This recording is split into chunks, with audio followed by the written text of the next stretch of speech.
Continuamos con Marquemos un Norte y bueno, ahora vamos a pasar a escuchar a Eduardo Aguará, otro comunicador originario, que va a entrar en ciertos puntos de realidades relacionadas con proteger nuestra tierra, el medio ambiente y cosas que van sucediendo y pasando, no solo en nuestro departamento de Canelones, donde vivimos, sino también en todos lados del país. Vamos a escucharlo.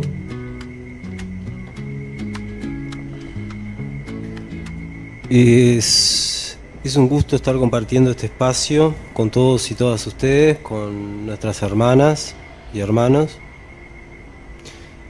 Y esperamos que esta voz no sea nuestra, porque traer la voz de nuestro pueblo implica una alta responsabilidad. Tenemos hoy los datos del censo, dice que el 6,7% de nuestra población se autoidentificó indígena. Y tenemos que traer a este ámbito y ser uno de los primeros espacios de denuncia, de decir que en gran parte del territorio nacional la pregunta sobre ascendencia indígena y afro o no fue hecha o fue hecha parcialmente. Y esto para nosotros implica una continuidad histórica. No es casual. Quizás sin excedernos del departamento de Canelones, tenemos una hermana indígena de nuestro grupo, la abuela Jenny, que autoidentificada indígena no fue censada. Eso como para no despegarnos de una situación que atravesó todo el departamento, todo el Uruguay, y que se reafirmó en aquellos lugares donde en el censo anterior mayores niveles de autoidentificación indígena habían habido. Hemos aprendido hemos nacido en este departamento. Nuestra genética no solo recoge elementos de lo indígena, no solamente recoge elementos de lo afro, de lo cual siempre decimos somos dos orillas de un mismo río. A veces bromeamos que también, en vez de espiralado, tiene la forma del departamento de Canelones. Nosotros conocimos un departamento en el cual como niños no tuvimos derechos. Pero no solo nosotros como niños, gran parte de nuestro pueblo no tenía derechos. Y entendemos esa falta de derechos que empezaba desde la supresión de identidades a todo género de castigo físico, psíquico y moral, y lo traemos aún como marcas en nuestro espíritu, y sabemos que esto es compartido por gran parte de nuestro pueblo. Y entonces fuimos aprendiendo y entendimos por qué nuestras abuelas y nuestras madres negaban gran parte de nuestra historia. ¿Por qué había tanto recelo y tanto vergüenza de decir mi abuela era indígena, alguien de mi familia era indígena, mi abuelo, el indio Ferreira, era indio? Y con los años, intelectualizando un poco más, fuimos entendiendo también que a Uruguay le ha costado mucho entender que no está despegado de América Latina, de América, de nuestro continente, nuestra Vía Yala. Le ha costado mucho y le va a costar tanto más poder comprender y aceptar que las poblaciones más vulneradas de nuestro territorio son esencialmente y tienen ascendencia indígena y afro. Y esto no es casualidad, esto es una continuidad histórica. Basta hoy revisar los antecedentes que están en todos nuestros libros de historia, los mejor escritos. Sin embargo, los pueblos indígenas y los pueblos afro han sido co-creadores de esta nación. Expulsados de sus tierras, nuestros ancestros fueron acumulados en los pueblos de ratas, de ahí terminaron en las periferias de las ciudades, pero desde ahí y en todas las profesiones rurales de la ruralidad de nuestro país estuvo presente la mano indígena. Y nuestros abuelos, nuestras abuelas se acostumbraron a ser parte de la servidumbre, ser parte sometidos en todos los lugares donde estuvieron, avergonzados y silenciados para no sufrir los castigos que veníamos viviendo y que aún gran parte de nuestra población vive. Porque en el censo anterior, del 10% de nuestra población que está en la situación más vulnerable, el 30% tuvo la dignidad de decir que tenía ascendencia indígena, el otro 30% decía que tenía ascendencia afro y el otro 30% no deben ni saber cuál ascendencia tiene. Entonces, entendemos que esto es absolutamente prioritario y expandiendo más allá de los grupos indígenas, hoy podemos decir que no existe ámbito en este país donde no haya un oriental o una orientala que se autoidentifique indígena, en todos los campos y en todas las profesiones. Hemos desarrollado tarea en educación, en comunicación, en artes, en investigación histórica, en ciencias. Tenemos también y queremos aterrizar a lo departamental. Porque a nosotros como anclado en esta tierra, a nosotros nos toca ser también la voz del árbol, la voz del agua, la voz de los animales. Porque si no, ¿quién hablaría por ellos? Tenemos problemas hace tiempo, y es una constante en nuestros grupos indígenas, de por ejemplo el tema tierras, no tratarlos como que los derechos que se le han negado y la negación que ha habido por la ratificación del convenio 169 se debe a que quizás los indígenas podrían llegar a tener alguna reclamación territorial específica. Y quizás en términos generales podemos decir que no la tenemos estructurada, pero nosotros vivimos en zonas donde la mayoría de nuestros hermanos y hermanas no tienen regularizado el solar en el que viven. No estamos hablando del gran latifundio, no estamos hablando de la estancia, estamos hablando del mísero solar. Y eso compete a áreas departamentales. Nosotros, por supuesto, que viviendo en la costa, y trasladamos esa pregunta porque no la entendemos, ¿cómo es posible que empresas o sociedades anónimas que han abandonado durante décadas sus tierras, han mantenido deudas multimillonarias con la intendencia, no tienen una estructura jurídica sólida, como puede ser Neptunia Sociedad Anónima, recupera la propiedad y va contra nuestro pueblo de Biguá? No entendemos. Quizás ustedes, ediles departamentales, senadores y demás representantes, tienen una respuesta para explicar esta lógica que nosotros no la entendemos, porque hoy si queremos desalojar a alguien de algún lugar tenemos que tener una consistencia jurídica. Y está bien, y agradecemos a la Intendencia que le dé respuesta a Biguá y lo realoje, pero nos preguntamos por qué ese solar va contra los metros cuadrados que debería tener un solar según la reglamentación vigente.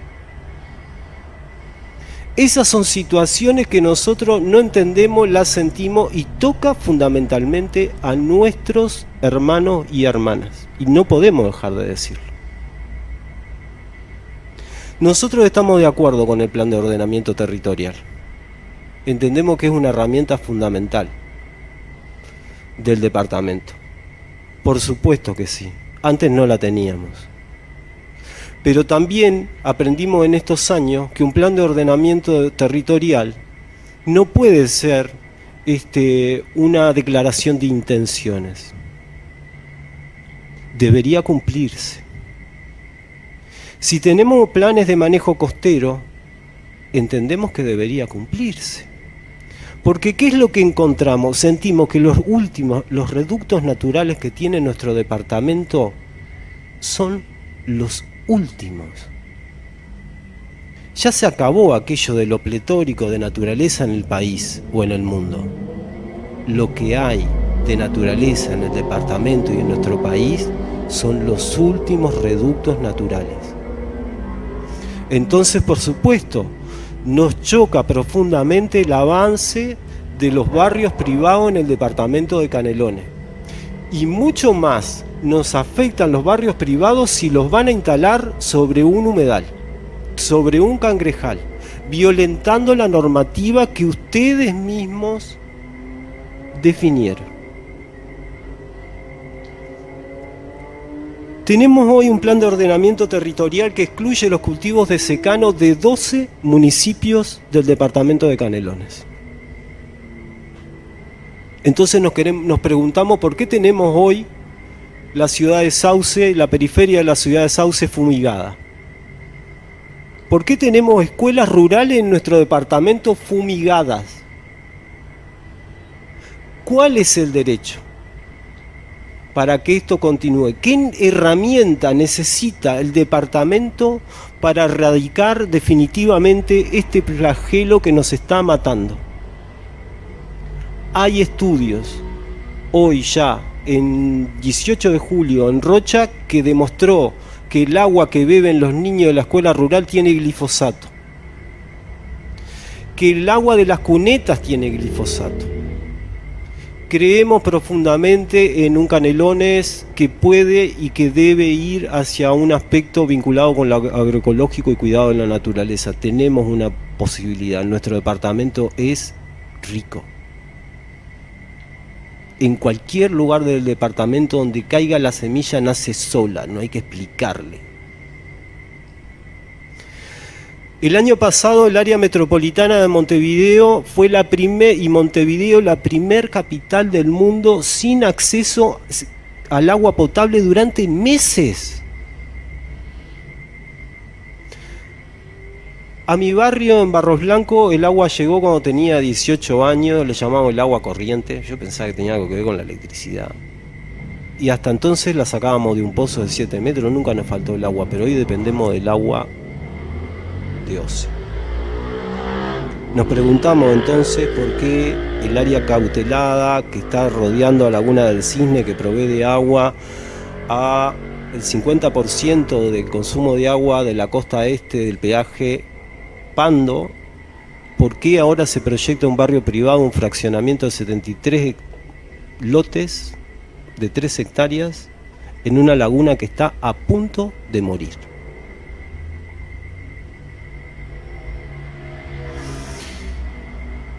Esos son temas que nos preocupan como pueblo indígena, pero como humanidad, como vecinos, como vecinas. Y entendemos que es prioritario poder atender estas demandas que ustedes seguramente las han escuchado o les van a resonar.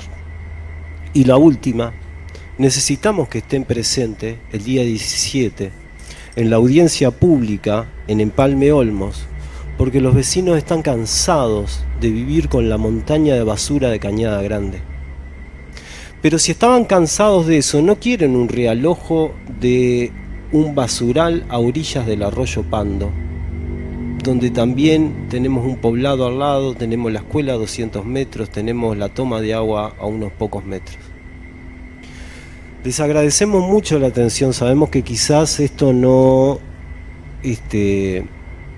por ahí no serían los temas que esperaban escuchar, pero también nosotros sentimos que la palabra y poder expresar esto, y Carlos también nos dio ese pie, no te quiero echar la culpa a vos, Carlos, por culpa de Carlos, dijo, bueno, poder compartir desde un lugar más auténtico lo que sentimos y pensamos. Perdón, ahora quisiera hacer un agregado al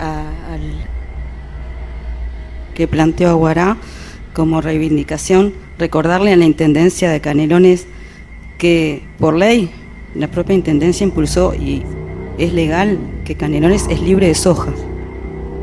Eso es algo legal, o sea, ni siquiera habría que discutirlo porque es una ley.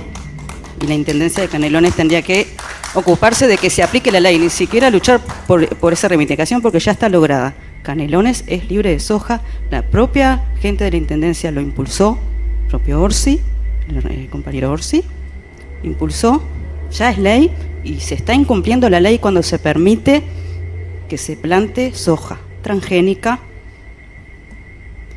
bueno, por las corporaciones internacionales, ¿no?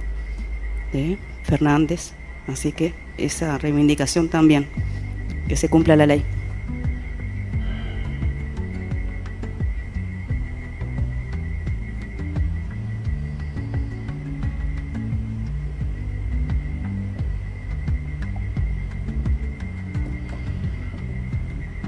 Bueno, ya escuchábamos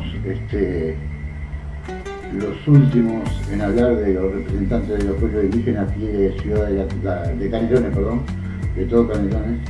Y bueno, como vieron, les dije que era mucho el material y no iba a quedar mucho tiempo para hablar con ustedes, pero sí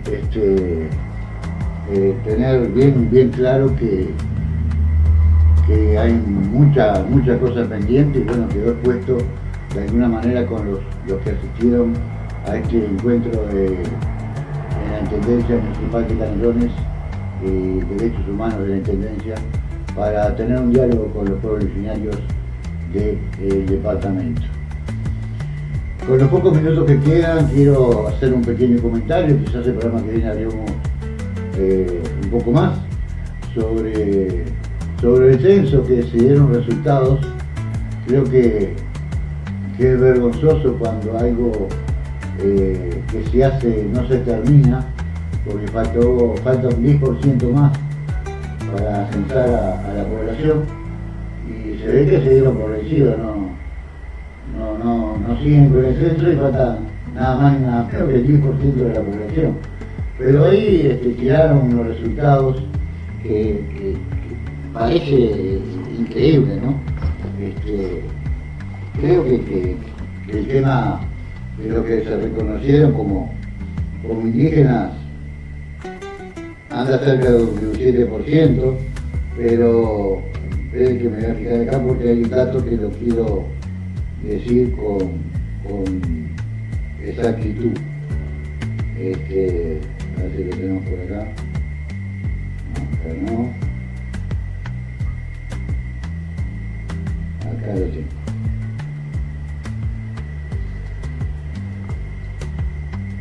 Bueno, el tema, los indígenas son un 6.4% de la población. Fue lo que dio el censo con el 90%. Acá la población blanca un 88%. No sumen porque no le va a dar. Vamos por orden. Blanca, población blanca, 88%. Afro o negra, que es lo mismo, te digo. 10.6. Indígena 6.4. Asiática 0.7. Otras, escuchen esto, otras 6.4 también, igual que la indígena. Las otras cuáles son, me gustaría saber, ¿no? ¿Qué son? ¿Marcianos? Bueno, se me están prometiendo el gallego y no es la hora de él. ¿Qué quiere decir gallego? Abajo el micrófono porque... Buenas noches para todos. Sí, dígame. Dígame una consulta. El ser blanco y tener genética indígena, ¿es posible? Les explico. Acá no da el 100% de la suma de todos los datos, ¿por qué? Porque hay gente que dijo, tengo ascendencia italiana y también indígena. ¿Ah? Y después hay una segunda pregunta que dice cuál es la que se siente más identificado. ¿Ah? Y ahí queda firme una de las dos. Vale. Por eso no dan los números. Pero también muchos analizan que esto es muy tramposo, ¿ah? Porque no hay forma de realmente confirmar esto. ¿Ah? Más cuando les quedó un 10% sin censar. Igual estamos hablando de 200.000 personas, ¿no? Por ahí, sí. De que No, ¿qué pasa? Acá la ciencia en Uruguay, por un estudio de mitocondrial, de ADN mitocondrial, tienen ancestría indígena el 34% de la población de Uruguay. ¿Tá? Es un poco más de un tercio de la población. ¿Tá? Pero hay gente que ni tiene ni idea ni sabe eso. ¿Tá? Y bueno, y además también es parte de identificarse con algo, ¿no? Pero a mí lo que me llama la atención es esto, otros 6.4. Yo no sé si tenemos extraterrestres viviendo en Uruguay, ¿viste? Porque no la había conocido. Plutónicos, tenemos plutónicos de Plutón, tenemos marcianos, jupiterianos tendremos. No, esto ya es un tema para que llegue bien charrúa. Usted viene de otro sitio seguro. Usted no viene de... Bueno, tiene sus palabras para el próximo programa. Ya estamos en la hora. No, casi, falta. Bueno, pero este es un tema ya que tenés que tomar con humor porque parece una tomada de pelo y realmente para hacer el Instituto de Estadística y Censo, yo a través de la historia nunca sentí una barbaridad como esta, ni en el censo anterior. No sé, en este gobierno pasaron cada cosa y le aviso que esto no pasó en la torre ejecutiva, no se llevó a cabo en la torre ejecutiva porque le robaron un 10% ni en el cuarto piso ni el otro. Ninguno de ellos tiene nada que ver. O sea, yo me estoy poniendo charrúa pero del lado de Gallego. Vamos a dejarla por acá, estamos en 59, nos da para irnos al final. Y bueno, ¿quién te dice que con el Gallego seguimos hablando de los plutonianos, los jupiterianos, no sé cómo se dice? No lo sé. Como no sabemos que hay habitantes. Dígale alienígenas. No me gusta el alienígena, usted sabe, ¿no? Pero está. Los terrestres. Extraterrestres, pero no sabe la palabra. No sabía eso. No son extras que participamos, no, Claro. Bueno, no fuimos. El jueves que viene capaz que también hay una sorpresa, pero bueno, lo quiero confirmar antes de anunciarlo también, si lo confirmamos, que va a ser este jueves o el otro, ahora nomás, pero cuando lo confirmemos cualquier cosa en la semana lo anunciaremos. Vamos a pasar al final nomás. Bueno, o sea, el jueves que viene lo despido como Marquemos un Norte y nos vemos un rato con el Gallego y el Chapo. Somos mensajeros de la memoria, rescatamos lo oculto de la historia. La palabra fue negada en un momento con el fundamento que fue sobrevivir. Oyendao, memoria viva, Oyendao. Los invitamos a compartir nuevamente Marquemos un Norte el próximo jueves, 20 horas, aquí en Ola Nueva, la 94.3 FM de Ciudad de la Costa. Defendemos cultura, autodeterminación, territorio e identidad. La historia no se puede cambiar, pero se debe decir la verdad. No pueden ser héroes nacionales, traidores, asesinos de lesa humanidad.